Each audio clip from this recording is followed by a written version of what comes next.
சந்தோஷம் மெய்ஞானம் வளர்ப்போம், ஆரோக்கிய யுகம் அமைப்போம்.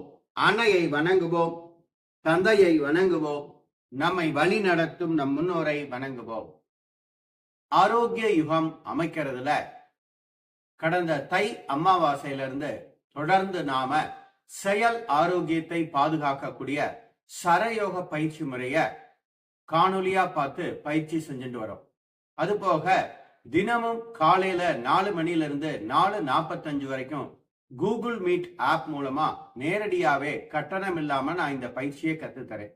அதற்குரிய லிங்க் டிஸ்கிரிப்ஷன்ல இருக்கு. அந்த லிங்கை நீங்க கிளிக் பண்ணி தினமும் காலை என்னுடன் இணைந்து பயிற்சியை செய்யலாம். நீங்க இன்னைக்கு தான் முதல்ல இந்த பயிற்சியை தொடர போறீங்கன்னா முதல் 7 நாட்களுக்கு மூலாதாரத்தை மனதுல தியானிச்சு பயிற்சி செய்யணும். இரண்டாவது சுவாதிஷ்டானம், மூன்றாவது மணிப்பூரகம், நான்காவது அநாகதம், ஐந்தாவது விசுத்தி, ஆறாவது ஆக்ஞா, ஏழாவது சகசிராரம். அப்ப ஒவ்வொரு வாரத்திற்கும் ஒரு ஆதாரத்தை மனதுல தியானிச்சு நீங்க பயிற்சியை செய்யணும்.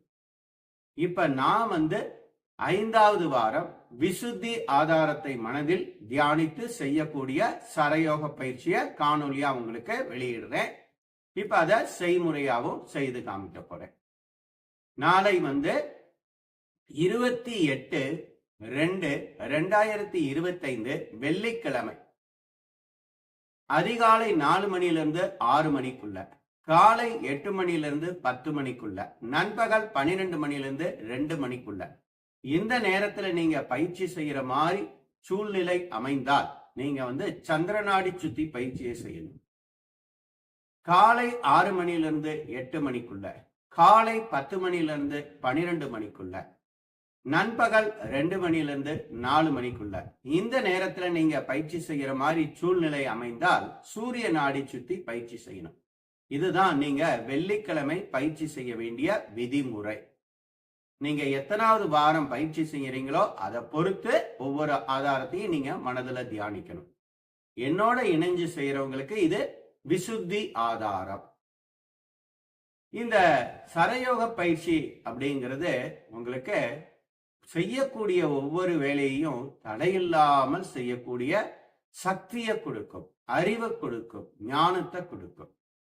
நீங்க 49 நாள் தொடர்ந்து பயிற்சி செஞ்சதுக்கு அப்புறம் நீங்க அன்றாட வாழ்க்கையில ஏற்படக்கூடிய தடைகளை பொறுத்து அந்த தடைகளை வெல்லக்கூடிய சூரிய நாடி, சந்திர நாடி, சுழுமுனை நாடி சுத்தி பயிற்சிய தடைகளின் தன்மையை பொறுத்து உணர்ந்து 7 முறை செஞ்சாலே அந்த தடைகள் முழுமையாக நீங்கிவிடும். இதான் திருமூலர் அவர்கள் காற்றை பிடிக்கும் கணக்கறிவாளனுக்கு கூற்றினை உதைக்கும் குறியது ஆகுமே அப்படிம்பார். இங்க காற்றை பிடிக்கும்னா இப்படி மூச்சை பிடிக்கிறது இல்ல. சந்திர நாடி ஓடுதா, சூரிய நாடி ஓடுதா, சுழுமுனை நாடி ஓடுதாங்கிறத கண்டறிந்தவனுக்கு கூற்று அப்படின்னா யமன் ஒரு பொருள். இன்னொன்னு நம்ம வாழ்க்கையில ஏற்படக்கூடிய தடைகளுக்கும் யமன் தான் பேரு, கூற்றுன்னு தான் பேரு. அந்த தடைகளையும் நீங்க வெல்லலாம் அப்படிங்கிறார். அப்ப அந்த நேரங்கள்ல எத்தனை பயிற்சி செய்யலாம்? 7 முறை செஞ்சா போதும். 3 நாடி சுத்தியும் செய்யக்கூடாது. தடைகளின் தன்மையை பொறுத்து நீங்க 7 முறை பயிற்சி செய்ய வேண்டும்.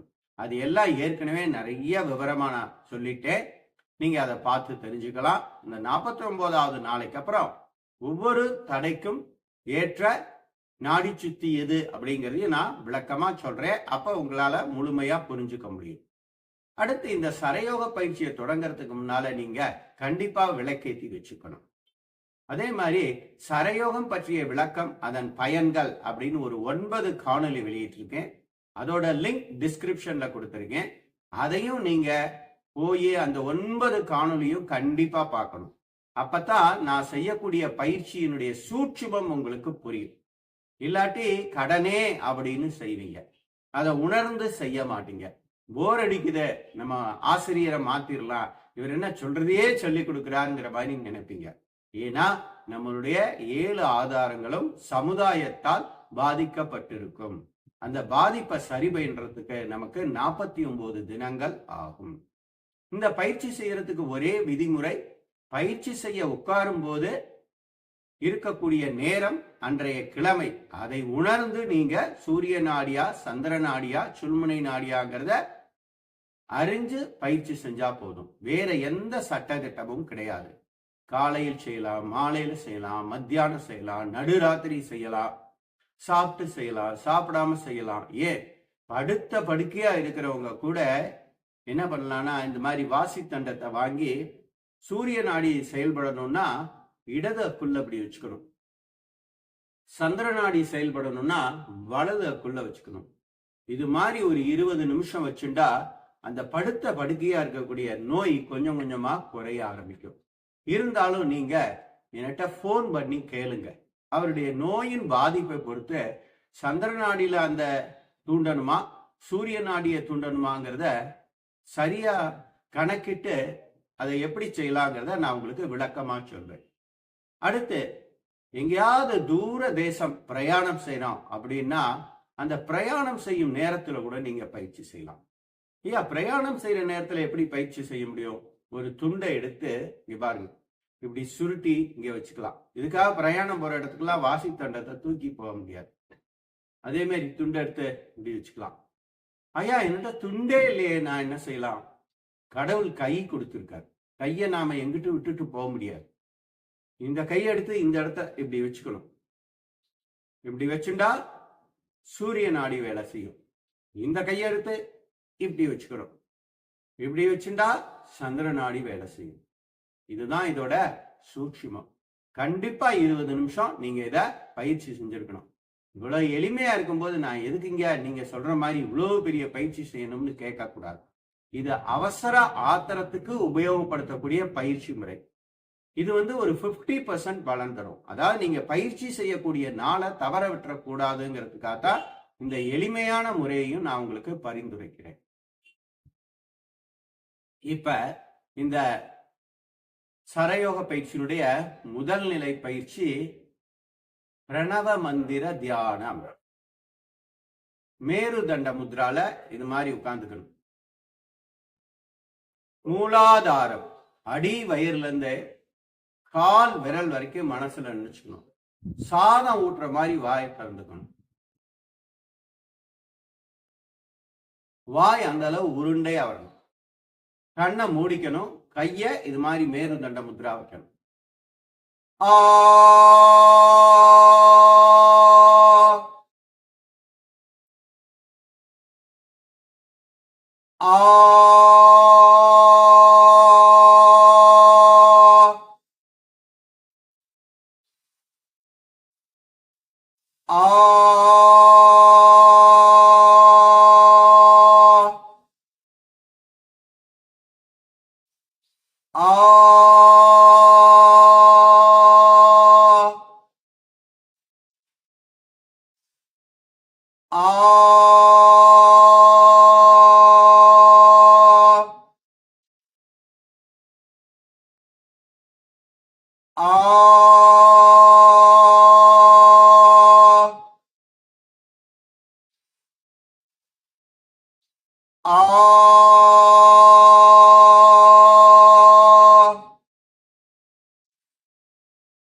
மணிப்பூரகம் மேல் வயிற மனசுல நினைச்சுக்கணும்.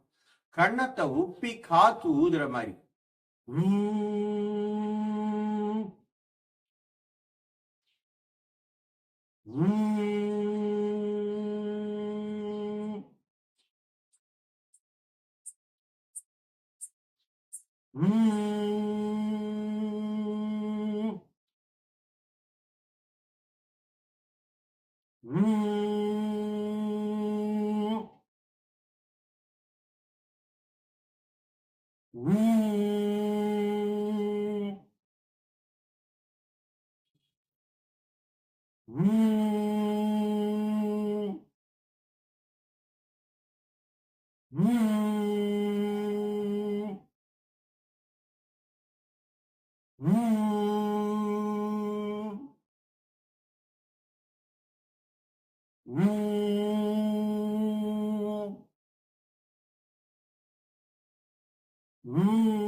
சகசிராரம் தலைப்பகுதியை மனசுல நினைச்சுக்கணும்.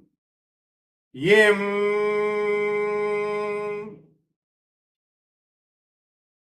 எம்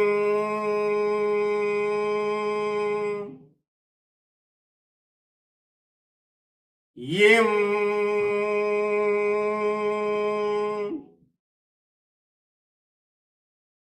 எம் எம்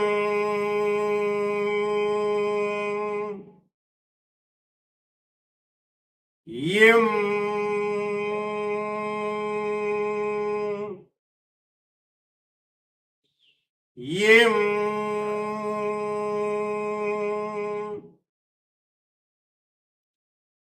எம்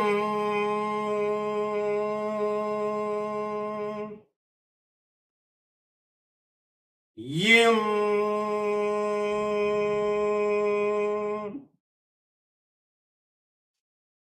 எம்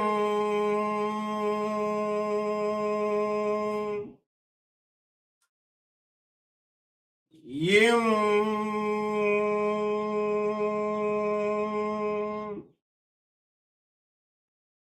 இந்த பிரணவ மந்திர தியானத்தை தினமுமே நீங்க காலம்பர பல் துலக்கிட்டு செய்யணும். பிரணவ மந்திர தியானத்தை காலம்பர செய்யும் போது என்ன ஆகும்னா, அன்றைய நாள் முழுவதும் செய்யக்கூடிய ஒவ்வொரு வேலையையும் நீங்க விரும்பி செய்வீங்க. வெறுப்பே ஏற்படாது. உங்களுக்கு பிடிக்காத வேலையா இருந்தா கூட பிடிச்சு செய்வீங்க. அதுதான் இச்சா சக்தியின் ஆசிர்வாதம். அந்த வேலையை செய்யறது தான் கிரியா சக்தியின் ஆசிர்வாதம். அப்ப இச்சா சக்தி கிரியா சக்தினா என்னது? விரும்புறது, செயல்படுறது. அந்த நிலையை கொடுக்கக்கூடியதுதான் பிரணவ மந்திரத்தில் இருக்கக்கூடிய முதல் அக்ஷரமான ஆ. அது மூலாதாரத்தினுடைய தன்மை.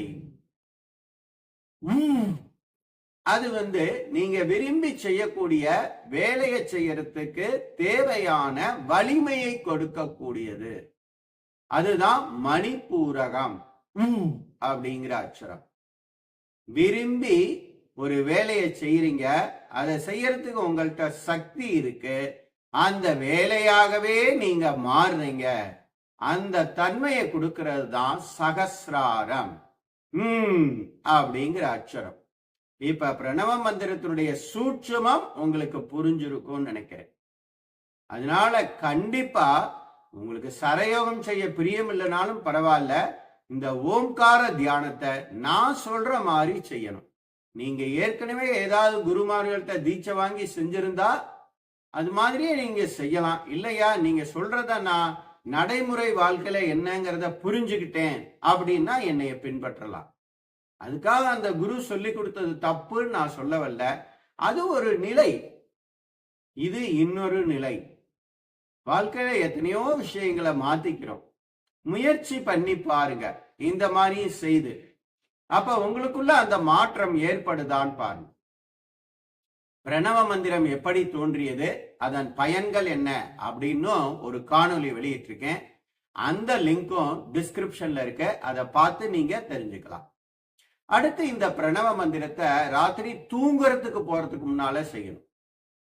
காலம்பரையும் செய்யணும், ராத்திரியும் செய்யணும். தூங்குறதுக்கு முன்னால செஞ்சா என்ன ஆகும்னா, நாம எவ்வளவுதான் ஒரு வேலையை விரும்பி செஞ்சு அந்த வேலையாகவே மாறினாலும் சமுதாயம் சில நேரங்கள்ல ஓங்கி நின்றும். அந்த சமுதாயம் ஓங்கி நிற்கும் போது நம்மளுடைய ஆதாரங்கள் பாதிக்கப்பட்டிருக்கும். அந்த பாதிக்கப்பட்ட ஆதாரங்கள் எல்லாம் சரி செய்யறது தான் பிரணவ மந்திரம். அதனாலதான் எல்லா குருமார்களுமே எந்த மதத்துல இருந்தாலுமே ஓம்கார மந்திரம் செய், ஓம்கார மந்திரம் செய்ன்னு திரும்ப திரும்ப வற்புறுத்துவாங்க. ஆனா ஒவ்வொருத்தரும் இத ஒவ்வொரு கண்ணோட்டத்துல இதை விளக்கி உங்களுக்கு சொல்லி கொடுத்துருப்பாங்க. உங்களுக்கு அந்த முறையே நம்பிக்கை இருக்கு, நான் அப்படியே பண்றேன்னா தாராளமா பண்ணிக்கோங்க. சும்மா விஷயத்தை என்கிட்ட இருந்து கலெக்ட் பண்ணிட்டு இது புதுமையா இருக்கு அப்படின்னு செஞ்சீங்கன்னா அது கடைசி வரைக்கும் பலன் தராது. ஏன்னா நான் சொல்ற மாதிரி செஞ்சாதான் உங்களுக்கு அந்த வேலையில விருப்பம் இருக்கும், அதை செய்யறதுக்கு சக்தி இருக்கும், அந்த வேலையாகவே மாறுவீங்க. ஏன்னா ஒரு தடை ஏற்படும் போது நாம கொஞ்சம் மாத்தி யோசிக்கணும். இது என்னுடைய அனுபவத்துல கிடைச்சது, பிடிச்சவங்க என்னைய பின்பற்றலாம். இப்ப சரயோகத்தினுடைய 2வது பயிற்சி பவன முக்தாசனா, மூக்கடைப்பை நீக்கக்கூடியது. ஒரு துண்டை எடுத்துக்கணும், 2 தலைவையும் பிடிச்சு கையை மடக்காம பின்னால கொண்டு போகணும், கையை மடக்காம முன்னால கொண்டு வரணும். என்ன தவறு செய்வோம்னா இப்படி பண்ணுவோம், இல்லாட்டி என்ன பண்ணுவோம், இப்படி பண்ணுவோம். இந்த முழங்கைய மடக்கி அப்படி கொண்டு போவோம், முழங்கைய மடக்கி இப்படி கொண்டு வருவோம். அப்பெல்லாம் செய்யக்கூடாது. நல்லா விறப்பா இருக்கும், ஸ்ட்ரைட்டா இருக்கணும். இது ஸ்ட்ரைட்டா இருக்கணும், இங்க முன்னால ஸ்ட்ரைட்டா இருக்கணும். இப்படி வைக்க கூடாது. நல்லா அப்படி 10 முறை இந்த பயிற்சியை செஞ்சா என்ன ஆகும், மூக்கடைப்பு நீங்கிரும். இது சரயோக பயிற்சியை செய்யறதுக்கு முன்னால செய்ய வேண்டிய 2வது நிலை பயிற்சி. 3வது நிலை பயிற்சி கபாலபதி. 7 தடவை செய்யணும், அதுக்கு மேல செய்யக்கூடாது. மூக்கு சிந்திர மாதிரி 7 7 7. பஸ்திரிகா, மூச்சை வேக வேகமா உள்ள இழுத்து வெளியில விடணும் 7 முறை.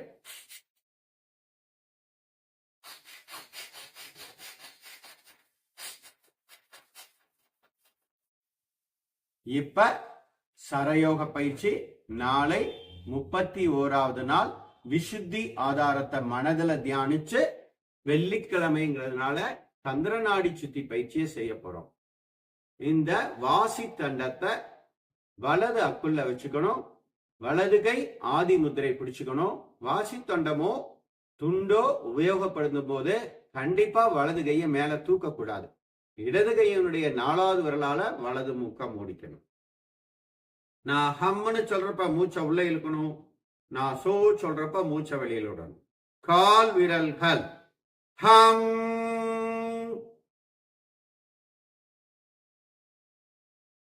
So.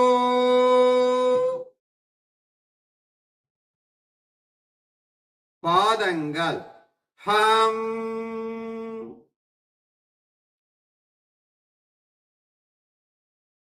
So.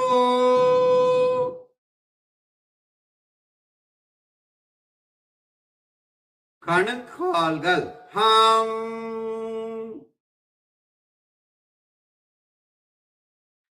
So.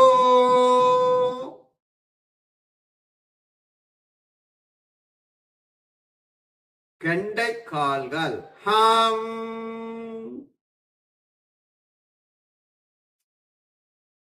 So.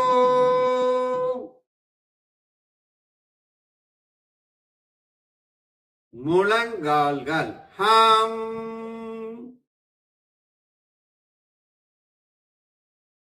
So.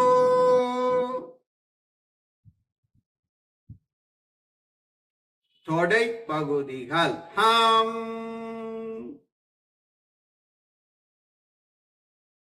So.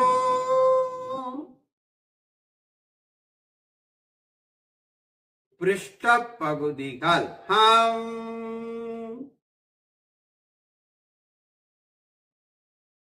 So.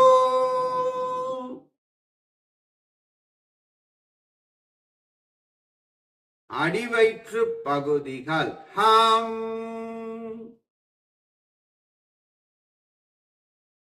So.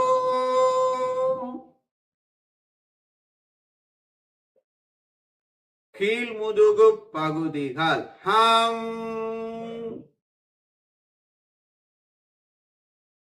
So.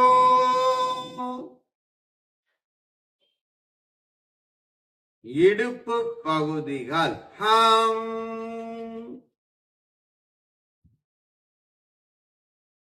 So.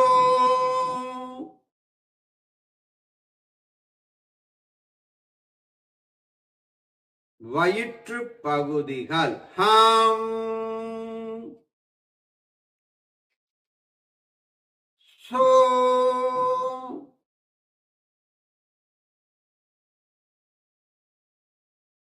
மார்பு பகுதிகள் ஹம் சோ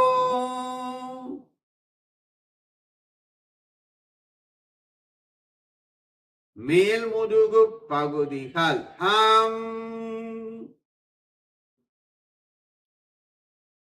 சோ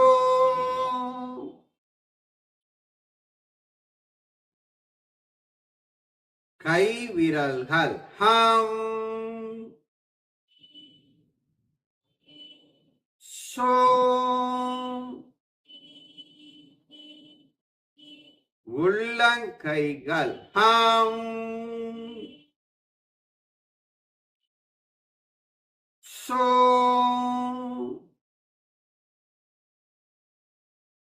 மணிக்கட்டைகள் ஹம் சோ கீழ்கைகள் ஹம்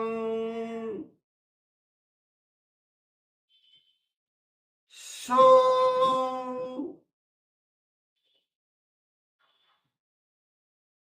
முழங்கைகள் ஹம் சோ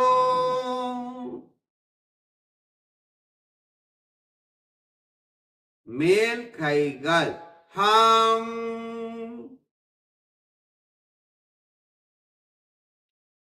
சோ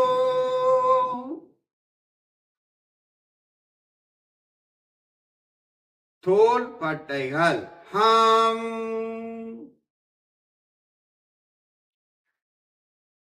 சோ கழுத்து பகுதிகள் ஹம்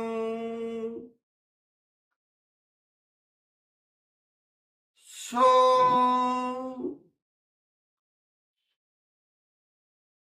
வாய் பகுதிகள் ஹம்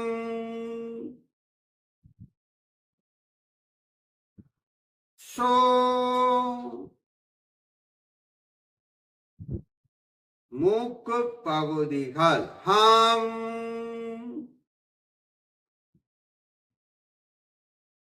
சோ கண்கள் ஹம் சோ காதுகள் ஹம் சோ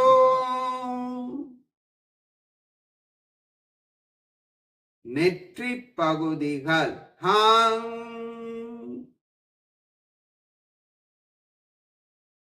சோ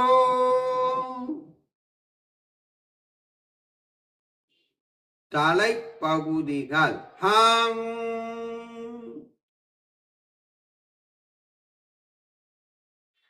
சோ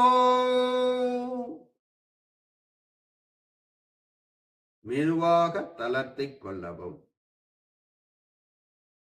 இந்த சரயோக பயிற்சியை முடிச்சதுக்கு அப்புறம் பௌர்ணமியிலிருந்து அமாவாசை முடிகிற வரைக்குமே நீங்க குலதெய்வ வழிபாட்டு தியானத்தை செய்யணும். ஐயா இன்னைக்கு அமாவாசை ஆரம்பிச்சாச்சே, இனிமே முன்னோர் வழிபாடு செய்யலாமான்னா அப்படி கிடையாது. அமாவாசை முடிகிற வரைக்குமே குலதெய்வ வழிபாடு தான் செய்யணும்.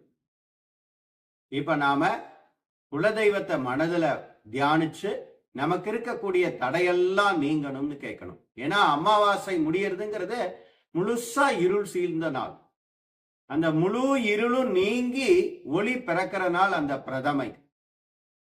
நீங்க பிரதமை நேரத்துல பயிற்சி செய்ய உட்கார்ந்து இருந்தீங்கன்னா தாராளமா முன்னோர் வழிபாடு செய்யலாம். நீங்க பிரதமைக்கு முன்னால உட்கார்றீங்கன்னா குலதெய்வ வழிபாடு தான் செய்யணும்.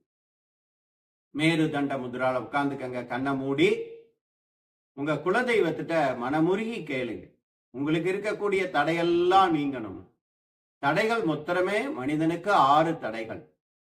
ஆரோக்கிய தடை, அறிவு தடை, தொழில் தடை, பொருளாதார தடை, திருமண தடை, வாரிசு தடை. இந்த 6 தடைகள் தான் 6 முகங்கள். இந்த 6 முகனாகிய சண்முகன் இந்த 6 தடைகளை சூலாயுதம் வேலாயுதம் கொண்டு நமக்கு நீக்கிடுவான். இதுதான் முருகனுடைய இன்னொரு சூட்சுமம். இந்த சூலாயுதம் வேலாயுதம்ங்கிறது தான் மூச்சின் நிகழ்வு. இந்த உண்மையை உணர்ந்த நீங்க முருகனையும் மனதில தியானிச்சு இது மாதிரி செய்யலாம். அப்படி செய்யும் போது அது முழுமையான பலன் கிடைக்கும். முருகனே உங்களுக்கு குலதெய்வமா அமைஞ்சிருக்கும் போது இன்னும் மேலான பலன்கள் கிடைக்கும்.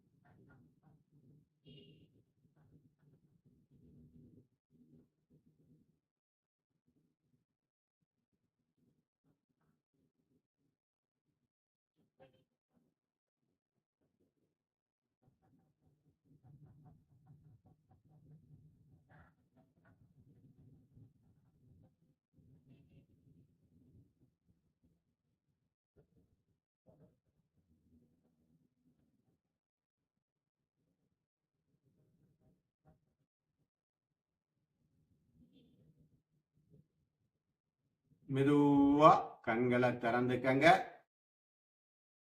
31வது நாள் சரயோக பயிற்சி நிறைவடைந்தது. நாளை 32வது நாள் சரயோக பயிற்சியில் மீண்டும் சந்திப்போம்.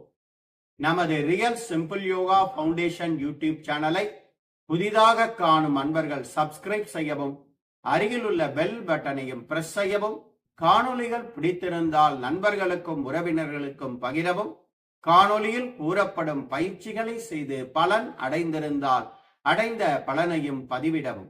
என்னுடன் இணைந்து தினமும் முறையான ஆசனம், முறையான பிராணாயாமம், முறையான தியானம் மற்றும் முறையான உணவு முறை பயிற்சிகளை அறிந்து அவற்றை ஒவ்வொரு நாளும் தவறாமல் பயிற்சி செய்து உங்கள் உடல் ஆரோக்கியம், மன ஆரோக்கியம், செயல் ஆரோக்கியத்தை பாதுகாத்து என்னுடன் இணைந்து ஆரோக்கிய யுகம் அமைக்குமாறு அன்புடன் அழைக்கின்றேன்.